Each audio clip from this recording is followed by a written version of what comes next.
Before we begin, don't forget to like the video and subscribe for more bedtime stories. Let me know in the comments where you're watching from and what time it is. And if there's a story you'd like to hear next, I'd love to know that too. I remember the smell of fry oil clinging to my clothes more than anything else. It didn't matter how many showers I took. Somehow, that greasy, salty scent followed me everywhere. I was 19 when this happened, just a few months out of high school.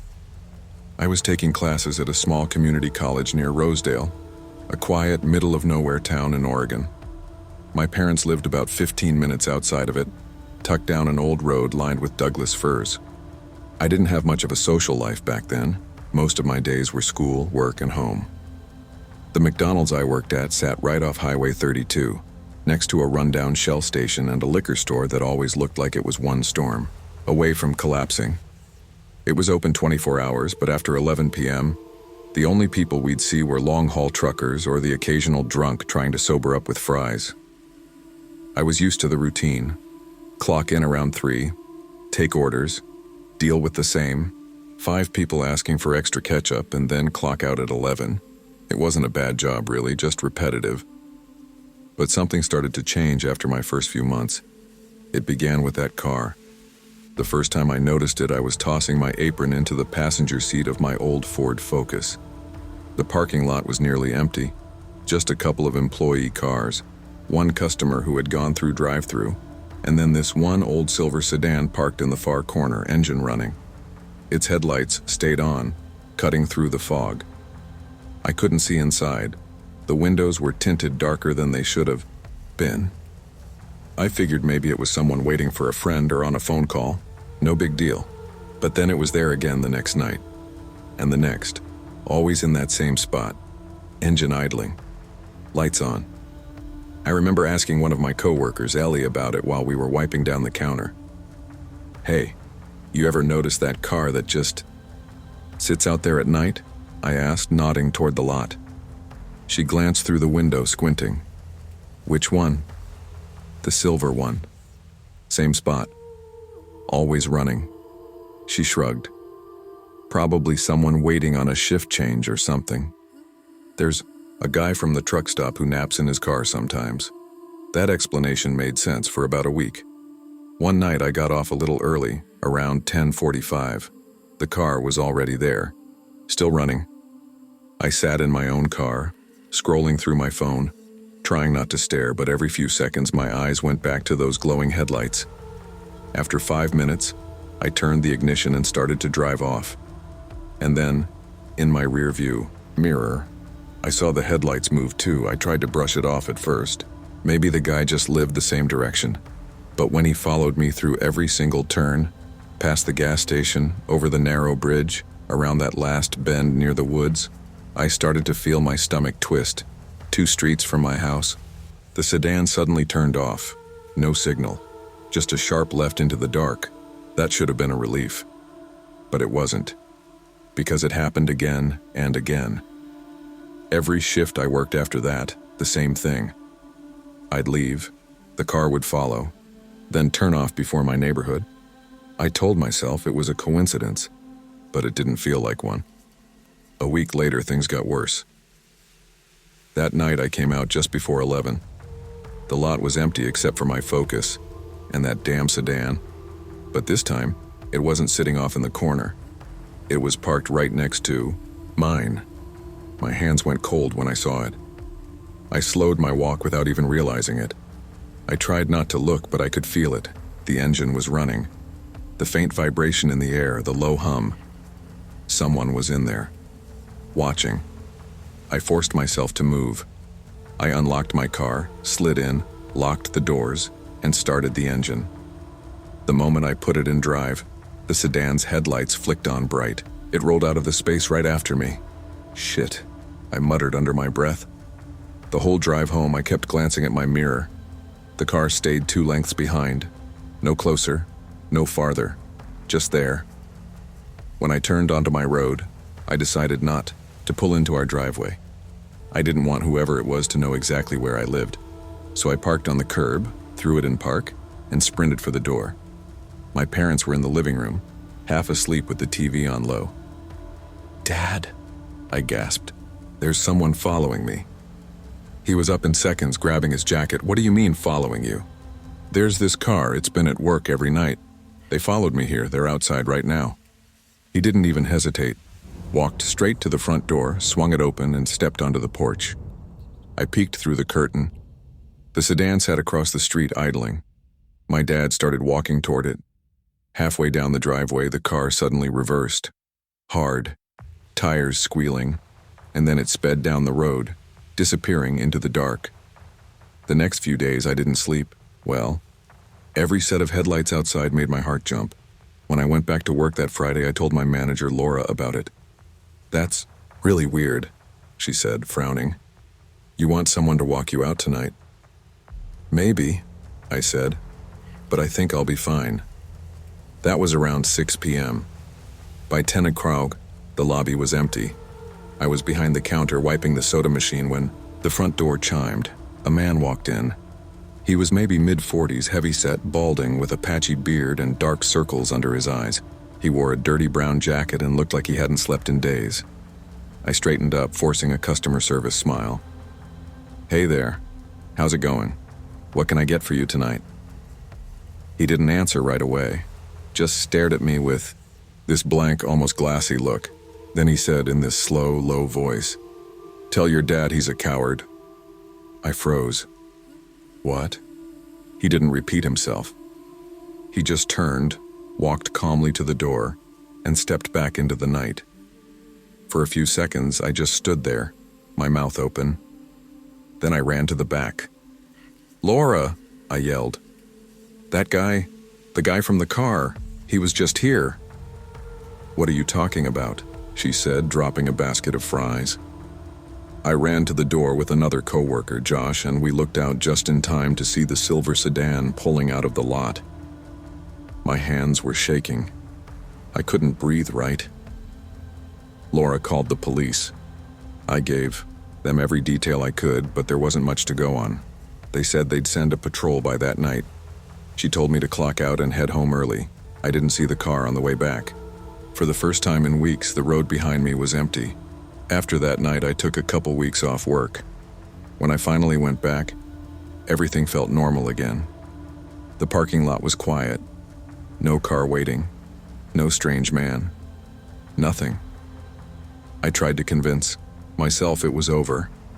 But even now, years later, every time I pull into a McDonald's parking lot, I still check the corners first.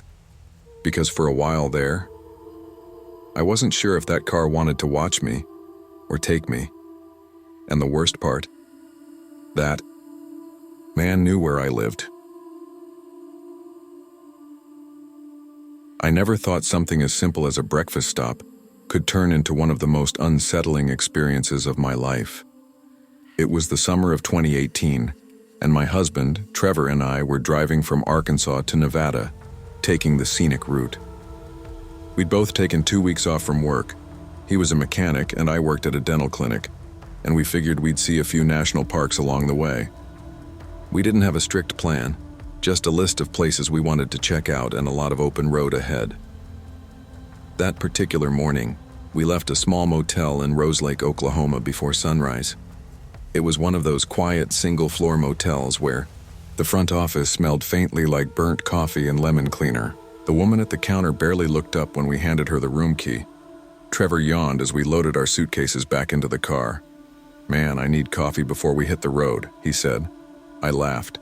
"You always need coffee before you hit the road." The motel didn't offer breakfast, so we decided to grab something quick. About 10 minutes down the highway, we saw the familiar golden arches glowing through the morning haze. "McDonald's it is," I said, pointing. It was around 7:45 a.m. when we pulled into the lot. It was busier than I expected for such a small town. The drive-through line stretched around the building and cars kept pulling in and out. Trevor said, "I'll stay in the car, babe. You can handle it, right? I'll find us a podcast for the drive." "Yeah, no problem," I replied, grabbing my phone and wallet before heading inside. As soon as I walked in, I noticed how loud it was. Kids shouting, fryers beeping, workers calling out numbers.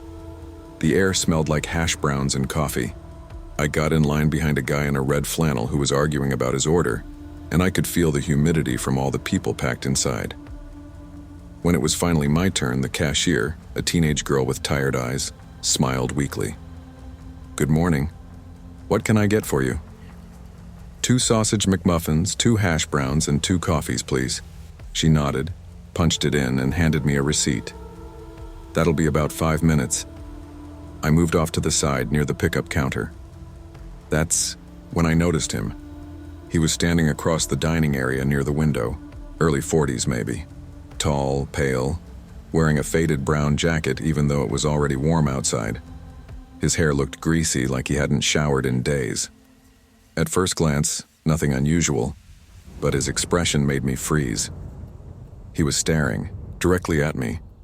At first I thought maybe I had something on my shirt or he was just spacing out, but then he tilted his head to the side slowly and began smiling.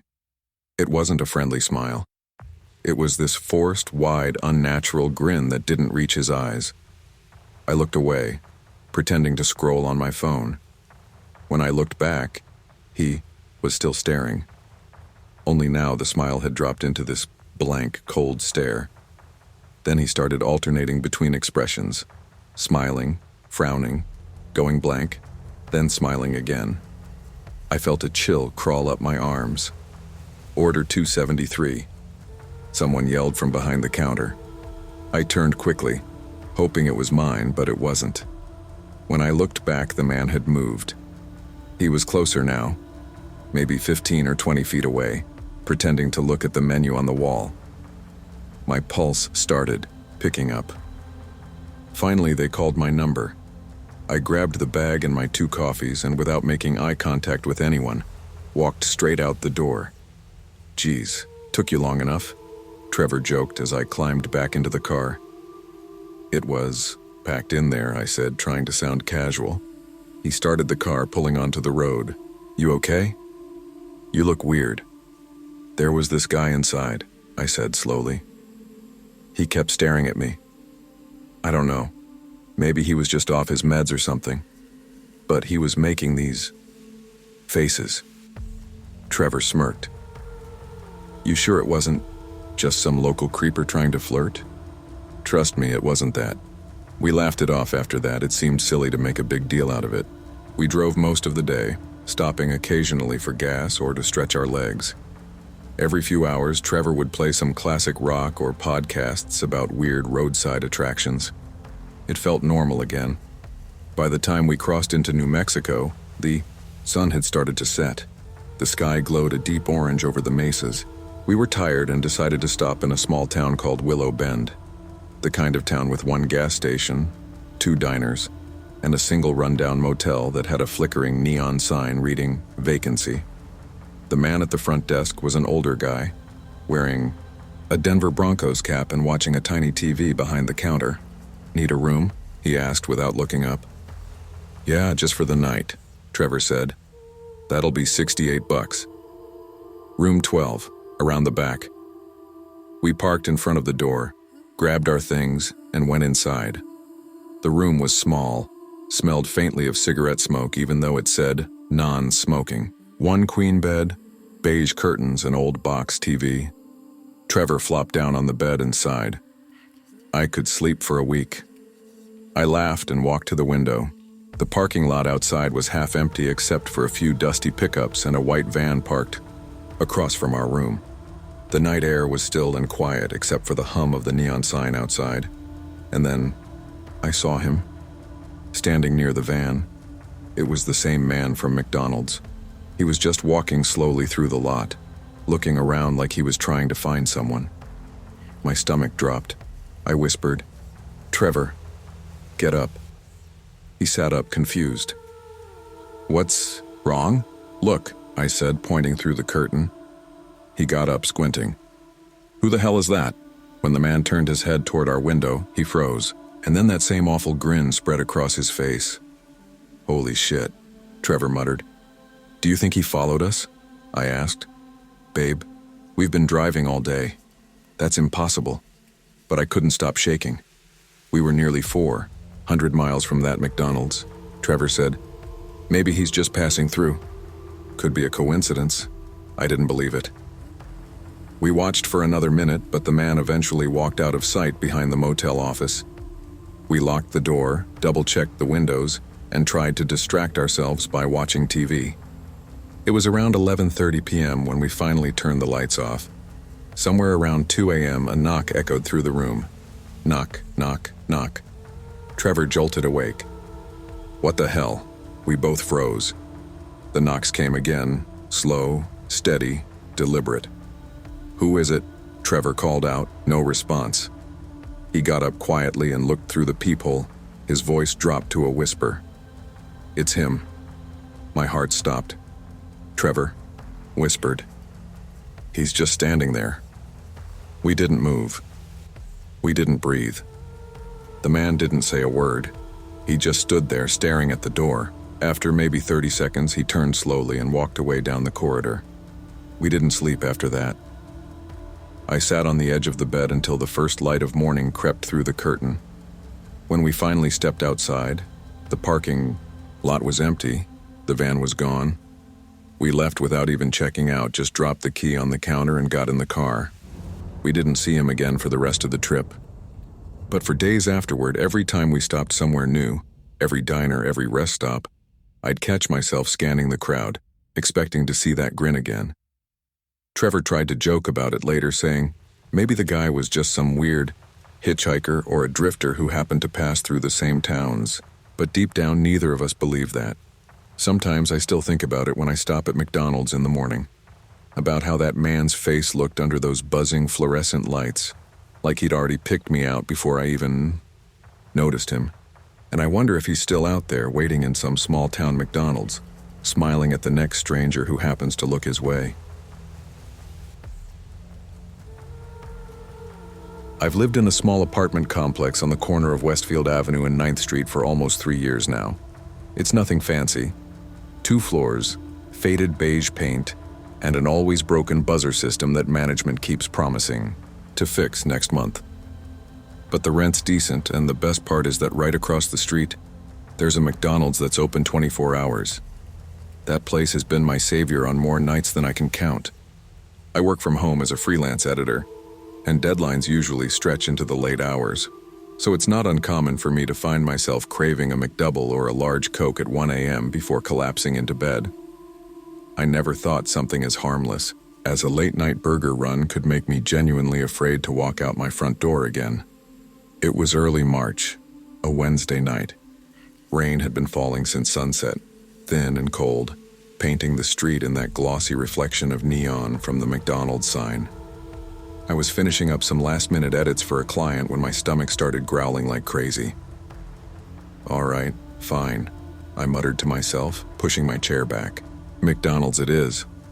I grabbed my hoodie, slipped on my sneakers, and left my apartment. The hallway smelled faintly like damp carpet and someone's reheated fish dinner. Outside, the street was dead quiet. The usual traffic hum was gone, just the sound of distant rain tapping against the pavement. I crossed the road under a flickering streetlight, hands stuffed in my hoodie pocket. Inside the McDonald's, it was empty except for a young guy mopping near the soda fountain. The air smelled like fries and fryer oil, strangely comforting. "Hey," I said, giving him a nod. He looked up briefly, offered a tired smile. "Hey man, late night, huh?" "Yeah, deadlines, you know." "Trust me, I get it," he said, wringing out the mop. "What can I get you?" I ordered a Big Mac meal, waited maybe 5 minutes, and got my food. Everything about it felt completely normal. Nothing strange, no weird vibes, no one lurking in the corners. I left with my paper bag in one hand, drink in the other, and started heading back across the street. When I reached the apartment complex, I saw someone standing by the front door. It was a woman, tall, probably mid-30s, with long black hair that clung to her face from the rain. She wasn't wearing a jacket, just a thin sweatshirt that looked soaked through. She turned her head as soon as she heard my footsteps. Hey, can you let me in?" she asked, voice soft but shaky. Her eyes darted around nervously. I hesitated for half a second. The thing was, our building didn't have any kind of entry code, just a key fob for tenants. If someone forgot theirs, they'd usually wait for another tenant to buzz them in. Yeah, sure, I said finally. You live here? Yeah, just on the second floor, she said quickly. I lost my fob. My boyfriend's not home and I've been standing out here forever. Her voice trembled slightly, maybe from the cold, maybe something else. But honestly, I didn't think much of it. People forget their keys all the time. I beeped my fob against the sensor and pulled the door open. She smiled faintly and slipped inside behind me. The hallway lights flickered as usual. The air was quiet except for the faint hum of someone's TV behind a door somewhere. I started walking toward my apartment. First hallway on the left, second door down. The woman followed behind me. At first I didn't think it was strange, maybe her place was nearby. But after a few turns I noticed her footsteps still matching mine. When I reached my door and pulled out my keys, I glanced back. She was standing, right there, maybe a few feet away, staring at me. You live around here, right? I asked cautiously. Yeah, she said, but then she stepped closer. I thought you were gonna let me in. I blinked. Yeah, I let you into the building. She frowned, confused. No, I mean your place. I felt my stomach drop. Wait, what? You said you'd let me in, she repeated, tone firmer this time. I just need a place to stay for a bit. Just tonight. Please. I shook my head. I think there's been a misunderstanding. I didn't mean my apartment. Her expression hardened instantly. So you're not gonna let me in? Look, I'm sorry. I didn't. Are you gonna let me in or not? She snapped, stepping even closer. Her face looked different now. Tense, her eyes wide, mouth twitching slightly. Something about her was off. I felt my pulse jump. No, I said quickly. I'm not letting you in. I don't even know you. She stared at me for a long few seconds. Then, without saying another word, she turned her head slightly and whispered something under her breath, something I couldn't make out. Then she just stood there, silent. I unlocked my door, stepped inside, and slammed it shut behind me. My hands were shaking as I turned the lock. I pressed my ear to the door. She was still out there. I could hear faint breathing on the other side. Then, a knock. Please, she said quietly. Just for tonight. No, I shouted. Go. Away. There was silence for a moment. Then I heard her footsteps retreat down the hall. I exhaled, trying to calm myself. But 5 minutes later, the knocking came again, louder this time. This time, there were 2 sets of knocks. I peeked through the peephole, and my stomach sank. The woman was back, and now she wasn't alone. Standing beside her was a huge guy in a black hoodie, face partly hidden under his hood. He was pounding on the door with his fist. "Hey, open up!" he shouted. "You got a problem with my girl?" I froze. "What the hell?" the woman said, something to him, but I couldn't hear it. Then he started slamming the door harder. The wood actually creaked.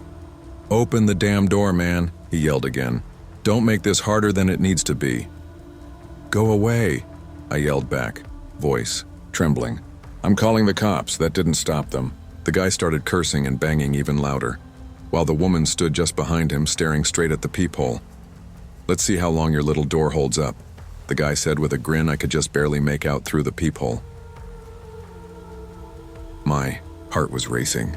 I grabbed my phone, dialed 911, and whispered the situation. The operator told me to stay on the line and not engage. While I waited, I heard other doors opening down the hallway. Someone shouted, "Yo, what the hell's going on out there?" That seemed to finally get their attention. The guy turned around, muttered something to the woman, and after one last angry punch to my door, they both took off down the hall. When the police arrived maybe 7 minutes later, they were already gone. The officers checked the hallway, the stairwell, even the alley out back. Nothing. They took my statement and told me to call again if I saw them. One of them, a stocky older cop, glanced at my door and said quietly, "You did the right thing." Man, some people use that let me in trick to find an easy target. That night I barely slept. Every sound in the hallway made me jump. It's been months since that happened, and I still get nervous walking past the front entrance late at night. I haven't gone to McDonald's after dark since. The worst part? A week later, someone spray painted on the dumpster behind the building. You should have let her in. No one ever figured out who did it, but sometimes late at night when I'm in bed, I swear I can hear quiet knocking from down the hallway. And every time I do, I remember her voice outside my door and that trembling, cold whisper, just for tonight. I remember that day like it just happened yesterday. Back then, I was about 7 or 8 years old, small enough to still believe that adults always had control over everything, and that anywhere with a playground and Happy Meals was safe. We lived in a town called Brookvale, just outside of Tucson, Arizona. My dad worked long hours at a small auto shop downtown, and Saturdays were his days to catch up on errands or take me and my sister Kayla out for lunch somewhere cheap. It was our little tradition. McDonald's on Saturdays always. It wasn't anything fancy. The McDonald's was this old one off Desert Willow Road, sitting beside a gas station in a dusty open lot. But to me and Kayla, it was magic. The red and yellow signs, the smell of fries that hit the second you walked in.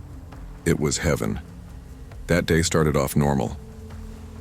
Dad had taken us shopping for school shoes earlier that morning. He looked tired, maybe stressed about work, but he was trying to make the day feel special. I remember he kept saying, "All right, you two, no fighting today. We're gonna grab some food and relax. Sound good?" Kayla laughed. "As long as I get the chocolate milk and not the orange juice this time." I rolled my eyes. "You always get the chocolate milk," Dad chuckled, rubbing his forehead. "You're both getting the same thing, okay? No arguments." When we got to McDonald's, it was that perfect late afternoon, bright sun but not burning hot. I can still remember how the warm air smelled like a mix of French fries, grease, and dry desert wind. Inside, the place was busy but not packed. A few families, a couple of people eating alone. The kind of background noise that makes you feel safe. Kids laughing, soda machines buzzing, the fryer popping behind the counter. We ordered 2 Happy Meals and a Big Mac for Dad. The Happy Meal. Toys were these little rubber balls that had cartoon faces on them. Me and Kayla always collected them, so when the cashier handed them to us, we both grinned. Dad looked at his phone as we walked to the outdoor patio. "Gotta take this real quick," he said. "You two sit right there. Don't run off, all right?" We nodded. He stepped aside, pacing slowly near the railing as he talked on the phone. Something about an order mix-up at his shop. Me and Kayla started playing with our food, dipping fries in ketchup, giggling about nothing. Then she took the ball from her Happy Meal and tossed it toward me. I caught it and tossed it back. It became a game, and soon enough we weren't even sitting anymore. We were laughing, running a few steps apart, tossing that little ball back and forth. Then she threw it too hard. The ball bounced off the table, hit the concrete, rolled under the short patio railing, and kept going, right across the small stretch of sidewalk and into the parking lot. I ran after it before Dad could notice. The sound of his voice still carried from behind me. He was saying something like, "Yeah, I'll check the invoice Monday." But I barely heard him. The ball kept rolling, stopping near a silver sedan parked a little crooked in the middle of the lot. When I bent to pick it up, I noticed movement inside the car. The driver was staring right at me. At first, I thought it was a mannequin or something, a promotional thing maybe. But then my brain caught up.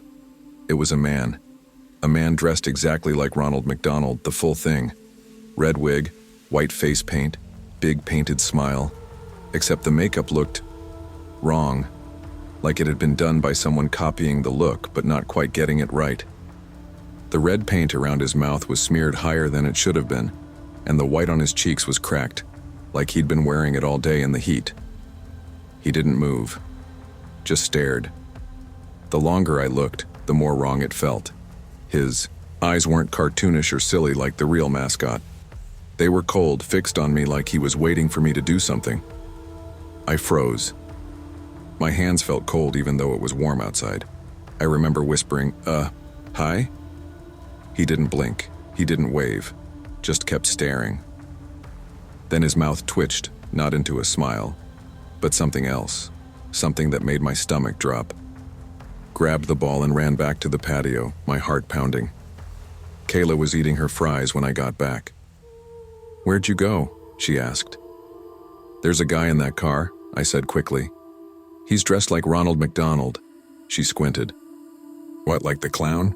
"Yeah, he's just sitting there. It's weird." She stood up, curiosity all over her face. "Show me." I hesitated, but she tugged my sleeve, and we walked back toward the edge of the patio. From there, we could see the parking lot, but not close enough to really make out details. "Which car?" she whispered. "The silver one over there." We both looked, but the driver's seat was empty. The car was still there, but there was no one inside. No red wig, no face paint, nothing. "See?" she said. "You're imagining stuff." "I swear he was there," I said. "He was staring right at me." She rolled her eyes. "You probably saw a poster or something." We went back to the table. Dad was off his call now, stuffing napkins into the empty bag. "You guys ready to go?" "Yeah," Kayla said, but I didn't answer. My stomach felt weird. We threw our trash away, and I remember glancing toward the lot again.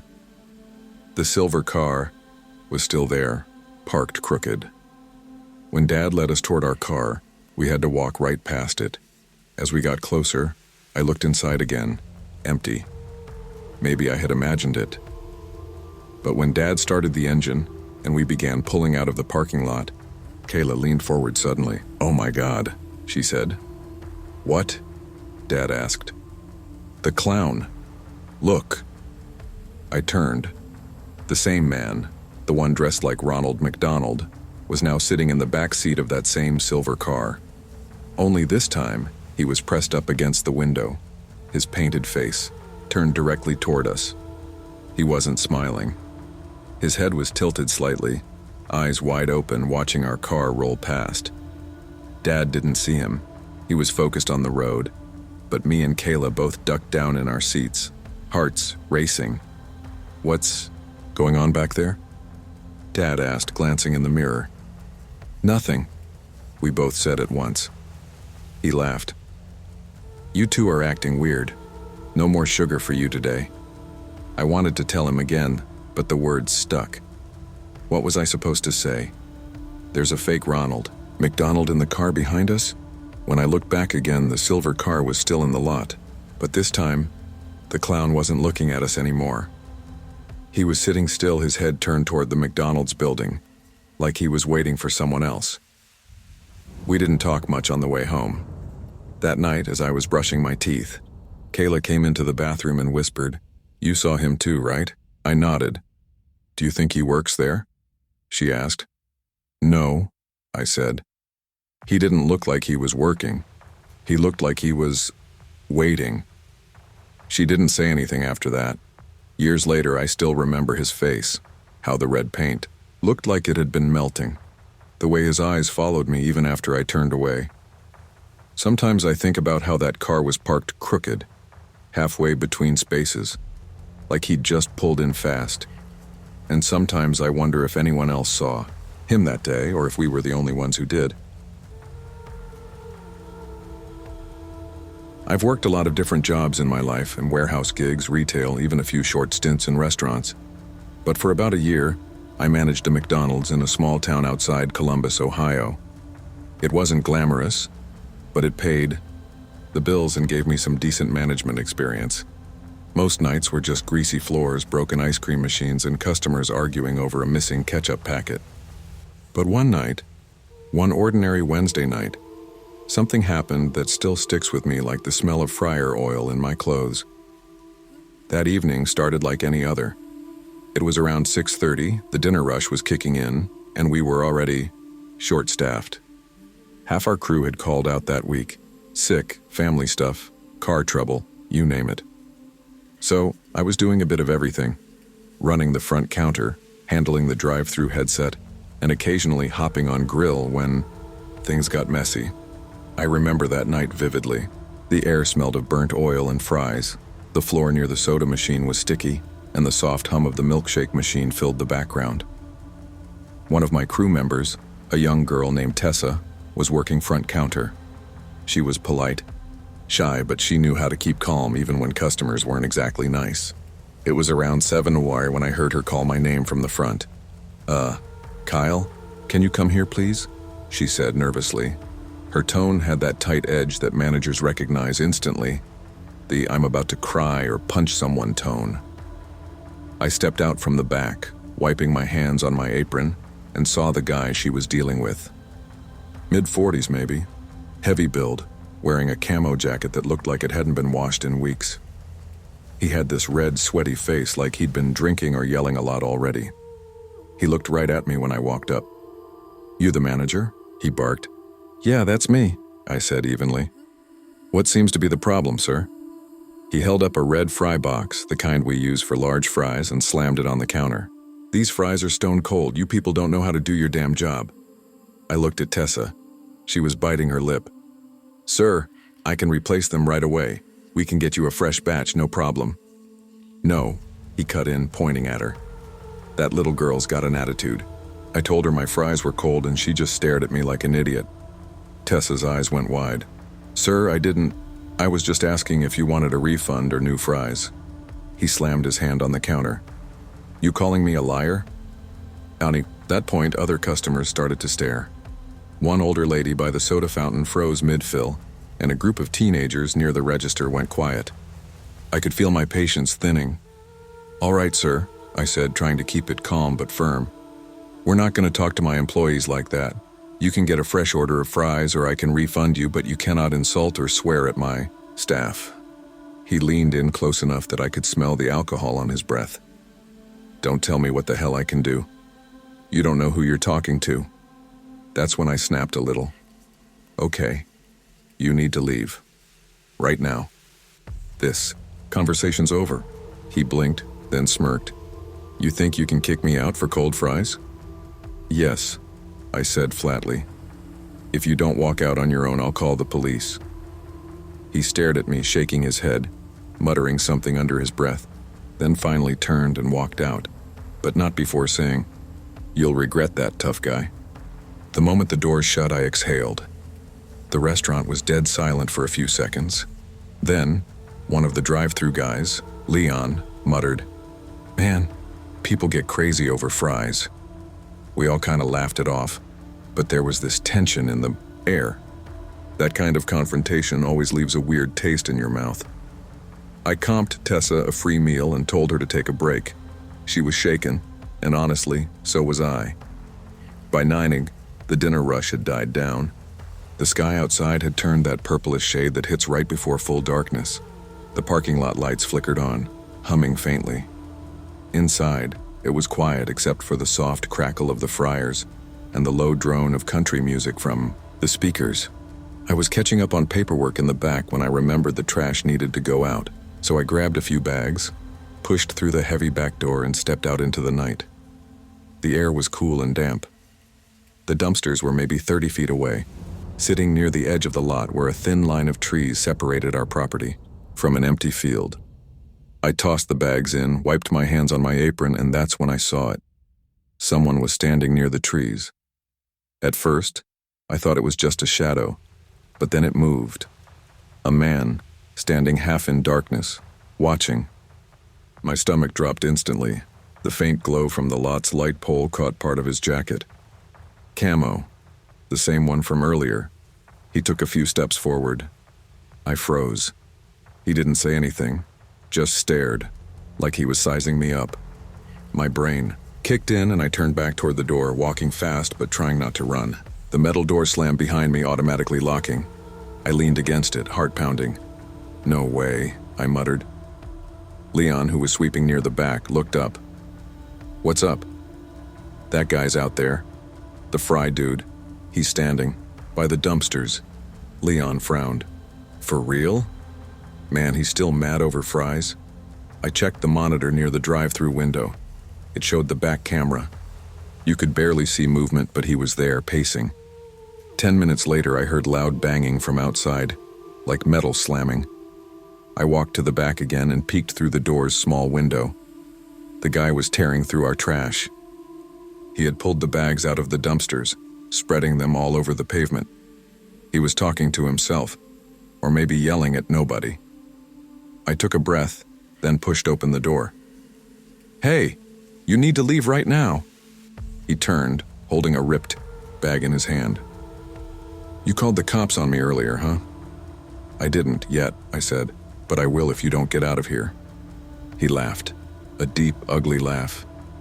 "Man, I've been sitting out here thinking, you think you can embarrass me like that? In front of everyone?" I felt this chill go through me. He had been waiting. For hours. "Sir, you need to go." "I'm serious." He pointed a finger at me. "You're gonna wish you never talked to me like that." I turned and walked back inside, locking the door behind me. My hands were shaking. I went straight to the phone and called 911. "Yeah, this is Kyle Matthews, manager at McDonald's on Eastbrook Road. We've got a customer who was removed earlier, and he's now trespassing out back. He's acting aggressive, throwing trash around. Please send someone quick." The dispatcher said officers were en route. I hung up and waited, watching the cameras. 5 minutes later, when I thought he'd maybe left, the front doors opened. The bell above them jingled softly. I looked up. It was him.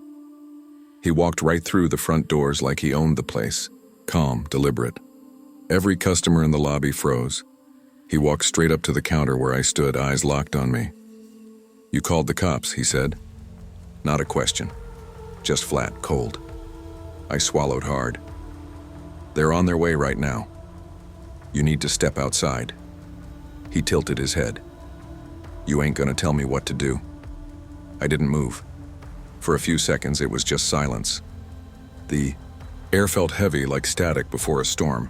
Then he took a step closer. "You scared, manager man?" Before I could respond, blue lights flashed through the front windows. The cops had arrived. He turned his head just slightly, and that's when one of the officers shouted, "Sir, stop right there." The guy bolted for the side exit. The officers rushed in after him, yelling commands. He ignored everyone. The last thing I saw through the glass was him sprinting into the parking lot, stumbling around the corner of the building. Within 2 minutes, they had him pinned near the dumpster area. I stood by the window, watching the red and blue lights flicker against the asphalt. One of the officers came back in after a while. "You're lucky you called when you did," he said. "Guy had meth and a knife in his jacket. He's going away for a while." I nodded, still shaking. He waited out there for like an hour. The officer sighed. "Yeah, some folks, they don't let things go." The rest of the night was a blur. We closed early, everyone too shaken to finish the shift. When I got home, I couldn't even eat. I kept replaying it all, the way he stared, the quiet way he'd come back in, like he wasn't angry anymore, just decided. Sometimes when I drive past that McDonald's now, years later, I still glance toward the dumpsters. The new manager probably doesn't know what happened there, but I do, and I'll never forget the way that man's eyes looked, under those flickering lot lights, like he was waiting for something that only he understood. I was 14 when I got my first real job, a morning shift at a McDonald's that shared a building with a gas station just off Highway 83, on the outskirts of a small Texas town called Ridgemont. It was one of those dusty highway stops, the kind of place where the hum of 18-wheelers never really stopped and the air always smelled faintly of diesel and fried hash browns. My mom had driven me there every morning that summer before school started again. She'd always say the same thing before I got out of the car. "Keep your head down, do your work, and don't talk to nobody you don't need to, okay?" At 14, I thought she was just being dramatic. My shift started at 6 sharp. The sun wouldn't even be up yet, and the parking lot would be empty except for the same 3 cars. The overnight cook's old Chevy, the manager's beat-up Ford, and a rusted-out sedan that belonged to a trucker who seemed to live on coffee and breakfast burritos. That morning felt like every other. I clocked in, tied my apron, and started wiping down the counter while Sweet Home Alabama played softly from the little radio the cook kept in the kitchen. There were just 3 of us on shift. Trent, the morning manager, a guy in his UE, late 30s who always smelled like coffee and menthols. Marty, the cook, a quiet older man who wore the same Navy hat every day. And me, The new kid trying to prove I wasn't too young for this job. It was around 6:40 when the front door opened and that little chime went off. A man walked in. He looked to be about 40, tall, maybe 6 feet, thin but not frail. He wore a faded plaid shirt tucked into dusty jeans, and his hair looked like it hadn't seen a comb in a few days. There was something about him that made the air feel colder. I don't know if it was the way he avoided eye contact or how quiet the place got when he stepped in. He didn't order anything, just looked around for a second, then headed straight for the restrooms around the corner from the counter. That wasn't strange. We got a lot of travelers who just used the bathroom and left. Sometimes they'd grab a coffee, sometimes not. Went back to wiping down the counter, humming to myself. A few minutes passed, then I heard footsteps again. When I looked up, he was standing at the counter. His eyes were light gray, almost colorless, and there was something unreadable about them. He gave a small smile. "Hey, sorry to bother you," he said, voice low and slow, like he was trying not to startle anyone. "One of your toilets is overflowing back there." "Oh, okay," I said automatically. "I'll check it out." He nodded and motioned with his thumb. "Yeah, it's the one on the left. Water's all over the floor." I walked around the counter and he started leading the way toward the bathrooms. But the closer I got, the more uneasy I felt. The hallway leading to the restrooms was narrow and dimly lit. Just one flickering fluorescent tube that buzzed faintly. The noise of the fryer and the sizzle of bacon from the back faded until all I could hear was my own footsteps in that buzzing light. When he reached the restroom door, he pushed it open just a crack and turned his head slightly toward me. "Right, in here," he said. Something about that moment froze me. He didn't step inside. He just stood by the door, holding it open, looking at me with that faint half smile, and suddenly my stomach dropped. I don't know why. Maybe it was instinct, or the fact that I realized no one could see me from the front counter. Trent was in the office counting cash drawers.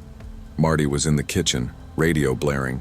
If I walked in there and something happened, nobody would hear me. Yeah, I said, forcing a little laugh. "Let me go grab my manager real quick, he'll know what to do." "It'll just take a second," he said, that smile never leaving his face. "Yeah, I'll just get him real quick. Be right back." I started backing away before he could say anything else. I didn't turn around, just kept walking backward toward the counter. When I finally got to the kitchen door, I pushed through it and found Trent standing by the coffee machine. "There's a guy saying a toilet's overflowing," I said, trying to sound casual but probably failing. He said it's bad. Trent sighed and muttered, "Jesus, again?" He grabbed a set of keys and a rag. "All right, let's take a look." I followed him back toward the front. When we turned the corner, the man was gone. The restroom door was still cracked open, but the hallway was empty. Trent stepped inside, muttering something about people not flushing right. I stood at the doorway, feeling my heart thudding in my chest. There was no water on the floor, no overflow. Everything was perfectly dry. Trent looked back at me. "Which toilet's overflowing?" I swallowed. He said the one on the left. Trent lifted. The lid flushed it, perfectly fine. He frowned. "You sure that guy wasn't messing with you?" I nodded slowly. "He was right here, said it was overflowing." Trent shook his head. "Probably some creep. Truck stop weirdos, man. Happens more than you think. Next time, don't go checking that stuff alone, all right? You holler for me first." "Yeah," I said softly. When we walked back toward the counter, I glanced at the door. The man's car, or whatever he drove, was gone. He must have slipped out while I went to the back. The rest of the shift went by slow. Every time that door chimed, I felt a small jolt in my stomach. I kept looking out at the gas pumps, half expecting to see that same plaid shirt, but he never came back. That night, I told my mom about it. She didn't say much at first, just sat at the kitchen table staring down at her coffee. Then she looked up at me and said quietly, "You did the right thing, baby. There's bad people out there who look normal. You listen to that gut of yours, always." I nodded, pretending not to be shaken, but I couldn't sleep that night. Every time I closed my eyes, I saw that man's face, that faint smile and those pale eyes watching me from the doorway. Years later, when I was driving cross-country for college, I stopped at a gas station just outside a town in Oklahoma that looked eerily similar. The building even had a McDonald's attached, and while I was standing in line waiting for my coffee, I glanced toward the restrooms, and there he was, or at least someone who looked just like him. Same plaid shirt, same thin frame, same colorless eyes. He walked past me without a word and disappeared around the corner toward the restrooms. I didn't move, didn't even blink. After a moment, I turned and walked straight out the door. Heart pounding, hands shaking, swearing. To myself, I'd never stop at a highway McDonald's again. Maybe it wasn't him. Maybe it was just a coincidence. But sometimes, when I'm driving late at night and see a McDonald's glowing by the highway, I think about that man. About how close I came to walking through that door, and I still wonder what would have happened if I had. I never thought a simple McDonald's run would end with me shaking behind the wheel, watching for headlights I prayed would never show up again. It started yesterday evening, around 6. I was sitting on the couch, sunk deep into that soft, lazy haze that comes from a half-smoked joint and a day that just didn't ask too much of me. My wife, Leah, was stretched out beside me, scrolling through her phone. The sun was dipping low, painting that gold-orange tint through the blinds that always makes the living room feel smaller, warmer. "Hey," she said suddenly, without looking up. "You know what sounds good right now?" I glanced over. McFlurry." She turned her face toward me and gave that little half smile she does when she's about to talk me into something. "Like a big one. Oreo, extra whipped cream." I groaned. "Babe, I just sat down. Plus, you know." I motioned vaguely to the joint still burning in the ashtray. "Oh, come on, you're fine," she teased. "You're barely even high.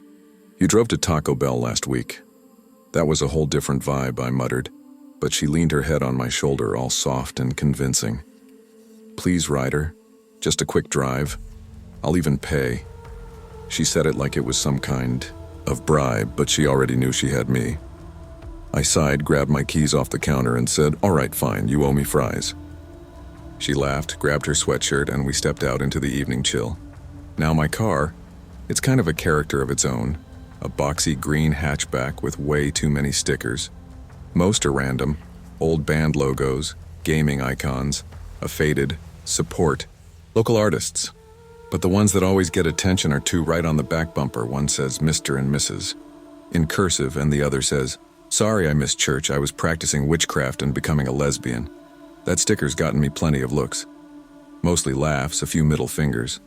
Whatever, if it makes someone react, I figure it did its job. Anyway, we hit the McDonald's about 15 minutes later, the one on the corner of Lakeview and Ridge. It's a small one, 2 drive-through lanes, one always roped off, a flickering yellow sign that's been missing the D for months. We rolled up to the speaker, ordered 2 McFlurries and a large fry for me. Leah leaned out the window and called, "Can we get extra Oreo in one of those?" The speaker crackled. "Yeah, no problem, pull up to the second window." We were waiting, half joking about how the ice cream machine probably wasn't working, when Leah nudged my arm. "Hey," she whispered. "That lady behind us, she's staring." I looked in the side mirror. Behind us was a white Nissan Rogue. The driver, older woman, maybe late 50s, short blonde hair, was leaning way forward over her steering wheel. Her face was scrunched up, eyes squinting at the back of my car. "Probably just reading the stickers," I said. "People always do." "Yeah, but she's really looking." Sure enough, she wasn't just glancing, she was practically studying the bumper. I saw her lips move like she was reading it out loud. Then she sat back, frowned, and suddenly backed up. "What the hell?" Leah said.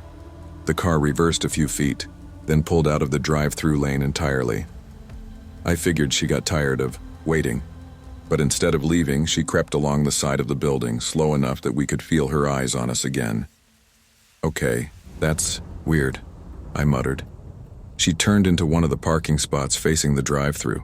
Nose of her car pointed right at us. Then she just sat there, engine idling. Leah tried to laugh it off. Maybe she works here, or forgot her wallet or something.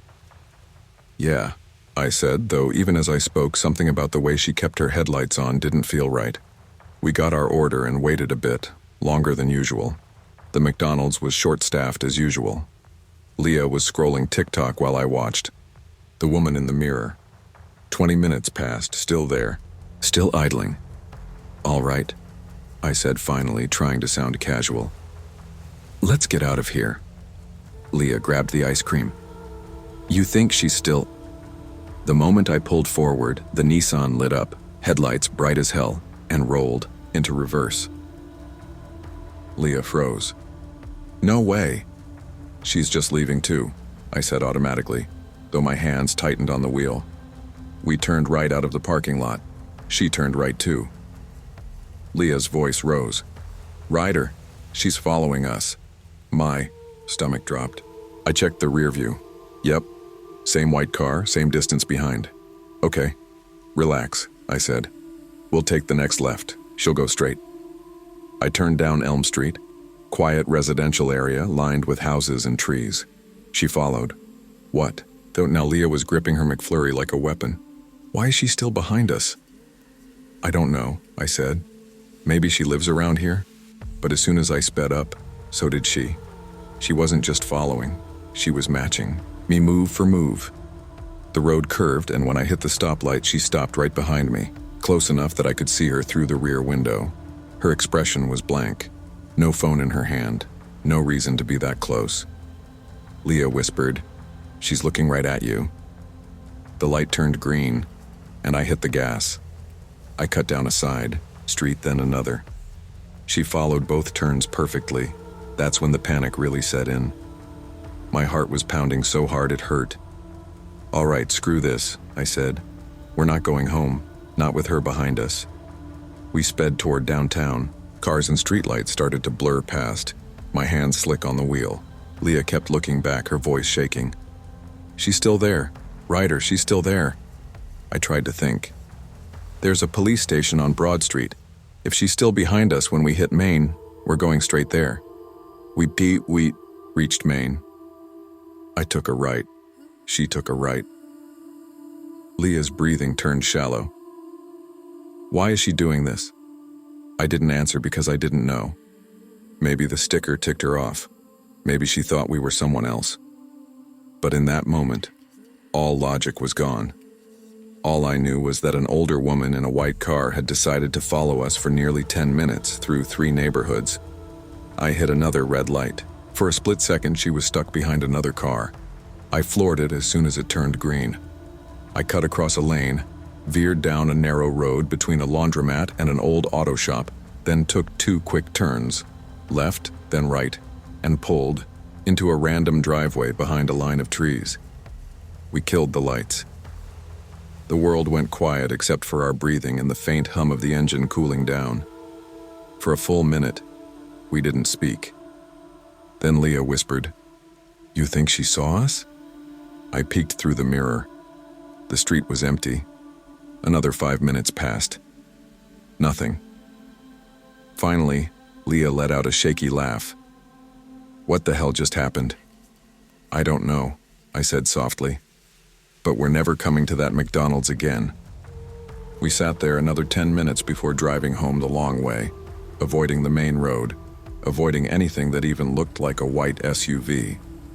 By the time we pulled into our driveway, our McFlurries had melted into soup.